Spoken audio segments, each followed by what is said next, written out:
जय श्री कृष्ण. कंसांनी देवकीचे 6 पुत्र मारले. त्यांनी गोब्राह्मणांनाही अतिशय संत्रस्त केले होते. तेव्हा त्यांचे निरसन करण्यासाठी क्षीरसागरातील विष्णूंनी आपली अवतार लीला दाखवायचे ठरवले. ते शेषांना म्हणाले, आता आपण दोघेही अवतार घेऊन पृथ्वीवरील समस्त उन्मत्त दुष्टांचा नाश करू. पण शेष तयार होईनात. ते म्हणाले, देवा, मागील राम अवतारामध्ये मी लक्ष्मण होऊन खूपच त्रास सोसला आहे. 14 वर्षे उपवास करून तुमच्या समवेत वनवासही भोगला आहे. आता तुम्हीच अवतार घ्या आणि साधू सज्जनांना सांभाळा. मी काही येत नाही. या त्यांच्या साध्या सरळ निष्कपट उत्तराचे भगवान विष्णूंना मोठे कौतुक वाटले. ते शेषांना म्हणाले, अहो, असे काय करता? तुम्ही तर माझे जीवलग, माझे प्राणसखा. तुमच्याशिवाय मला क्षणभरही करमत नाही. मग मी एकट्याने कसा अवतार घेऊ? ते काही नाही. आता तुम्ही पुढे जा. माझे मोठे भाऊ बलराम व्हा. यावेळी मी तुमची सेवा करीन, तुमची आज्ञा पाळीन. तुम्ही तुमच्या अंशाने देवकीच्या गर्भात राहा. मी योगमायांनाही पाठवतो. त्या तुम्हाला त्यांच्या उदरातून काढून गोकुळात रोहिणीच्या गर्भात नेऊन ठेवतील. मग त्या यशोदांच्या कन्यांच्या रूपाने अवतार घेतील. मी देवकींचा 8वा पुत्र म्हणून अवतार रूप धारण करील. जन्म होताच मीही गोकुळात येईन. तिथे तुम्ही आणि मी एकत्र खेळू, गायी राखता राखता तेथील दैत्यांचा संहार करू आणि नानाविध लीला करून भक्तांना आनंद देऊ. ते ऐकून शेषांना आनंद झाला. भगवंतांच्या आज्ञेने ते देवकींच्या उदरी 7वा गर्भ होऊन राहिले. देवकी 7व्यांदा गरोदर राहिल्या. तो गर्भ दिसामासाने वाढू लागला. तेव्हा बंदीशाळेतही अधिकाधिक दिव्य प्रकाश पडू लागला. त्यावेळचे डोहाळेही वेगळेच होते. देवकींना मी पृथ्वींना उचलू शकेन, हातात नांगर व मुसळ घेऊन कंसाच्या सेनेचा एकटीच नाश करू शकेन असे वाटू लागले. ही गोष्ट त्यांनी वसुदेवांना सांगितली. तेव्हा त्यांनाही मोठे आश्चर्य वाटले. पुढे देवकींना 7वा महिना लागला. तेव्हा एका रात्री वसुदेव देवकी गाढ निद्रेत असताना श्री विष्णूंच्या योगमाया तिथे प्रकट झाल्या. त्यांनी देवकींच्या उदरातील 7 महिन्यांचा गर्भ काढून तो गोकुळात नेला. त्यावेळी वसुदेवांच्या दुसऱ्या पत्नी रोहिणी कंसाच्या भीतीने नंदाच्या घरी गुप्तपणे राहत होत्या. योगमायांनी देवकींच्या उदरातील तो सूर्यासारखा तेजस्वी गर्भ रोहिणी निद्रिस्त असतानाच त्यांच्या उदरात स्थापन केला. रोहिणींना जाग आली तेव्हा स्वतःला 7 महिन्यांच्या गरोदर स्थितीत पाहून त्या अतिशय चिंताग्रस्त झाल्या. हा प्रकार कळताच नंद यशोदांनाही काय करावे ते सुचेना. तेवढ्यात आकाशवाणी झाली, रोहिणी, चिंता करू नका. हा वसुदेवांचाच गर्भ आहे. तुमच्या पोटी प्रत्यक्ष शेष जन्म घेणार आहेत. ते दैत्यांचा नाश करतील. ते ऐकून त्या तिघांनाही फार बरे वाटले. आता जननिंदेचे भय नव्हते. 9 महिन्यांनी रोहिणी प्रसूत झाल्या. त्यांना एक दैदिप्यमान पुत्र झाले. त्यांचे नाव बळीभद्र म्हणजे बळराम ठेवण्यात आले. त्याच वेळी यशोदाही गरोदर राहिल्या. श्रीहरींच्या योगमायांनी त्यांच्या उदरी अवतार घेतला. इकडे मथुरेतील बंदीगृहात देवकींना जाग आली तेव्हा आपल्या पोटातील गर्भ नाहीसा होऊन ते ओसरले आहे हे त्यांच्या लक्षात आले. त्या घाबरल्या. त्यांनी वसुदेवांना उठवले व म्हणाल्या, नाथ, माझा गर्भपात झालेला नाही. मग उदरातील गर्भ कुठे गेला? तेव्हा त्यांना धीर देत ते म्हणाले, बहुधा कंसाच्या धाकाने तो पोटातच जिरून गेला असावा. ईश्वरांची लीला काय आहे कळतच नाही. हे वृत्त बंदीगृहातील सेवकांनी कंसांना कळवताच ते म्हणाले, ठीक आहे, पण आता त्यांच्या 8व्या अर्भकाच्या वेळेला मात्र फार सावध राहा. देवकींच्या या 8व्या पुत्रांनी कंसाच्या ध्यानी मनी ठाण मांडले होते.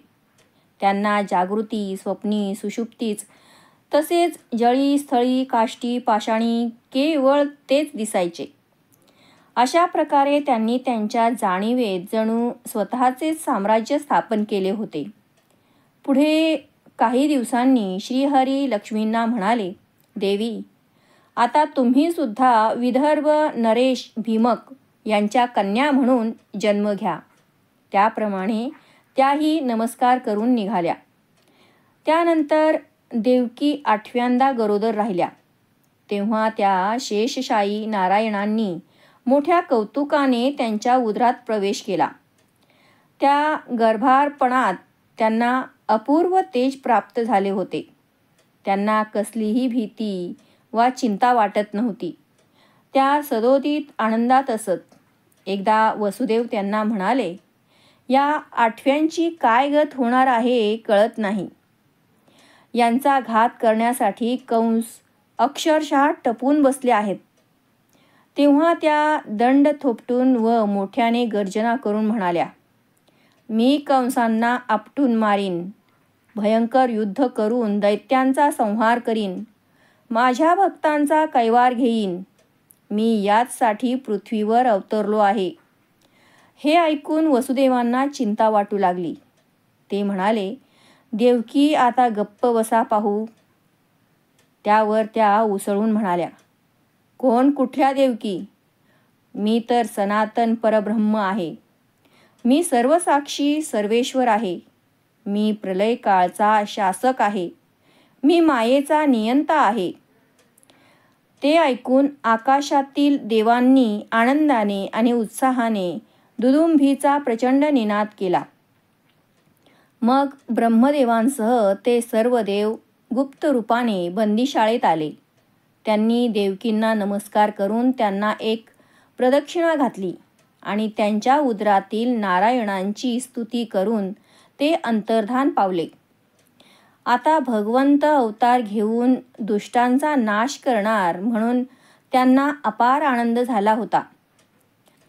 कंस बंदीशाळेतील सेविकांकडे देवकींची नेहमी चौकशी करायचे. कधीकधी स्वतःची खात्री करून घेण्यासाठी ते स्वतः त्यांना पाहायला जायचे. पण त्या कधीही चिंतामग्न दिसत नसत. ते त्यांना न्याहाळायचे तेव्हा त्यांना त्यांच्या ठिकाणी लालसर डोळ्यांची व सुदर्शन सोडायच्या तयारीत अशी अत्यंत दैदिप्यमान चतुर्भुज विष्णुमूर्ती दिसायची. ती पाहताच त्यांची बोबडी वळायची, हातापायांना कंप सुटायचा, शस्त्रे गळून पडायची आणि ते ओरडत किंचाळत पळायचे. देवकींच्या 8व्या पुत्रांनी मला वेड लावले आहे. मी त्यांना ठार केल्याशिवाय राहणार नाही, असे म्हणून तेथील प्रत्येकावर चिडून आपला संताप व्यक्त करायचे.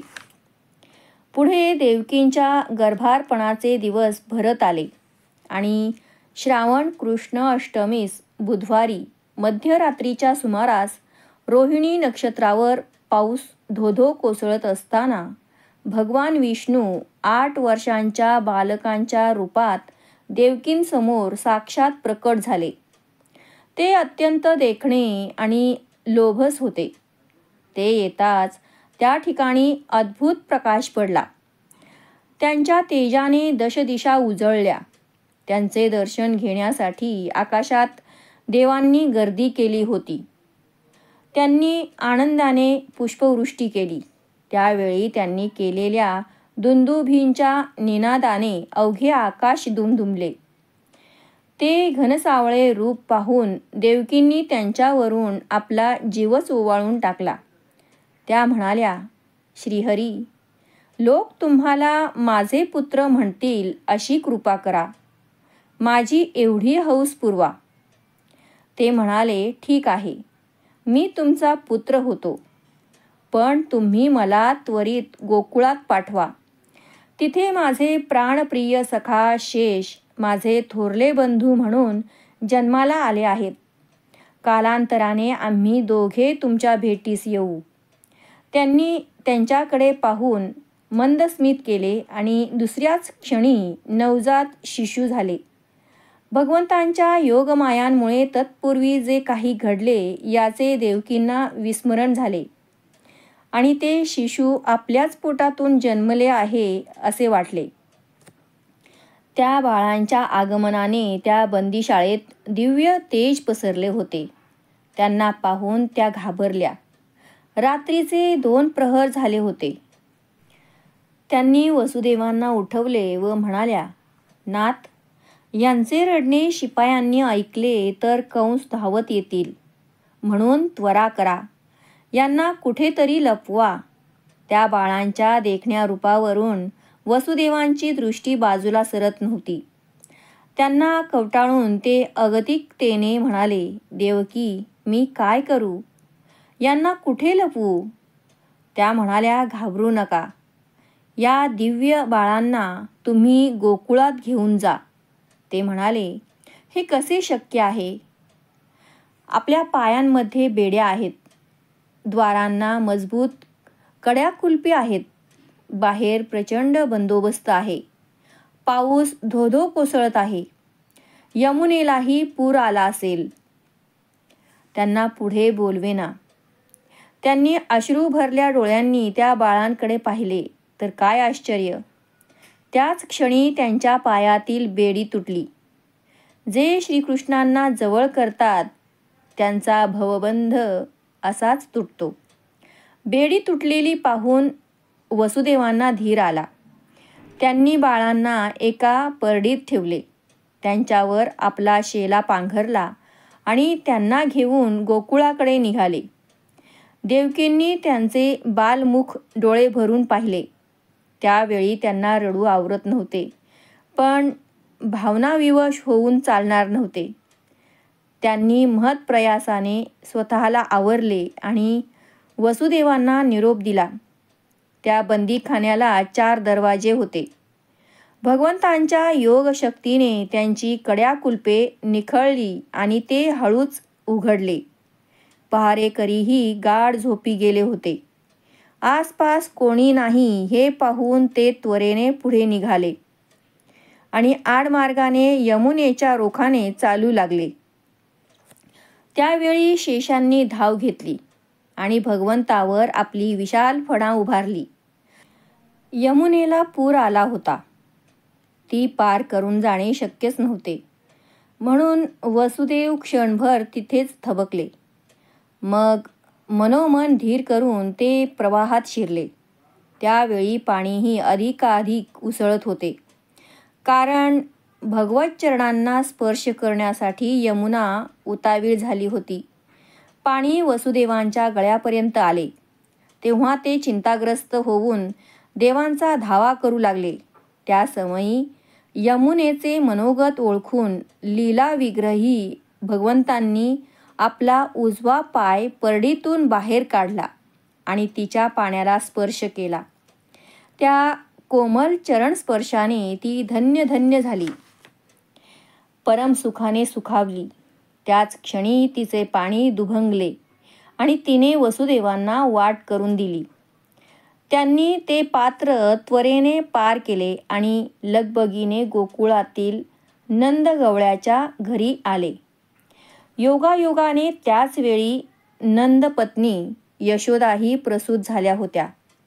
त्यांनी एका कन्याला जन्म दिला होता. त्याच योगमाया होत. त्यांनी तिथेही सर्वांना गाढ झोपवून टाकले होते, म्हणून आपल्याला कन्या झाल्याचे यशोदांना कळलेच नाही. वसुदेव नंदाघरी येताच तिथले दरवाजेही आपोआप उघडले गेले. त्यांनी माझघरात जाऊन बालरूपातील श्रीहरींना यशोदांपाशी ठेवले आणि त्यांच्या कुशीत विसावलेल्या कन्यांना आपल्या परडीत ठेवून तसेच परत निघाले. ही वार्ता गोकुळातील कोणालाही कळली नाही. यमुनेने तेव्हाही वाट करून दिली. ते दमून भागून बंदीशाळेपाशी आले. रक्षक अजूनही गाढ झोपलेले होते. ते दबक्या पावलांनी कोठडीत प्रवेशले तेव्हा सगळी द्वारे आपोआप बंद झाली आणि कड्या कुलपेही लागली. त्यांच्या पायात पुन्हा बेडी आली आणि पहारेकरीही जागे झाले. अशा प्रकारे भगवती योगमायांच्या आगमनाने वसुदेवांच्या नशिबी पुन्हा बंदिवास आला. यशोदांच्या कन्या देवकींच्या कुशीत विसावल्या होत्या. त्यामुळे देवकींच्या मनावरचे मनामनाचे ओझे उतरले होते. त्या कन्या रूपातील भगवती मायादेवींना त्याच वात्सल्याने कुरवाळू लागल्या. आज दैत्य संहाराच्या ईश्वरी कार्यासाठी भगवत शक्तीची वात्सल्य आणि तेज ही दोन्ही रूपे एकत्र आली होती. काही वेळाने त्या कन्यकांनी टाहो फोडला. सेवकांनी ते वृत्त कंसांना कळवले तेव्हा ते धावतच बंदीशाळेत आले. त्यांनी देवकींना खडसावून विचारले, कुठे आहेत तुमचे 8वे पुत्र, माझे वैरी? मी त्यांना आत्ताच ठार करतो. ते ऐकून देवकींनी त्या कन्यांना पदराखाली झाकण्याचा लटका प्रयत्न केला. त्या रडल्या, दादा, यावेळी तरी दया दाखवा, कृपा करा, माझ्या अपत्याला मारू नका, असे म्हणून त्यांना काकुळतीने विनवू लागल्या. पण ते 8वे अपत्य होते. त्याला ते कसे जिवंत सोडणार? त्यांनी त्यांच्या मांडीवरच्या त्या कन्यांना बळेच उचलले आणि तावातावाने बाहेर निघाले. त्यांना इतका संताप आला होता की रात्रीच्या अंधारात ते अपत्य पुत्र आहे की कन्या हेही त्यांनी पाहिले नाही. बाहेर येताच त्यांनी त्या कन्यांना गरागरा फिरवले आणि आता ते त्यांना शिळेवर आपटणार तोच त्या महाशक्ती त्यांच्या हातून निसटून आकाशात गेल्या. त्यावेळी सहस्रावधी विजांचा प्रचंड कडकडाट झाला. आता त्या आदिमाया प्रचंड तेजाने तळपू लागल्या. ते तेज कंसांना सहन होईना. भीतीने त्यांच्या हातापायांचा कंप सुटला. तेव्हा त्या महाशक्ती त्यांना उद्देशून म्हणाल्या, हे दुष्ट दुरात्मा, तुमचा वैरी या पृथ्वीवर अन्यत्र सुखाने वाढत आहे. आता तुमचा मृत्यू निश्चित झाला आहे. ते ऐकून ते अधिकच संतापले आणि पाय आपटत घरी परतले. तेव्हा आदिमाया शक्तीही अदृश्य झाल्या.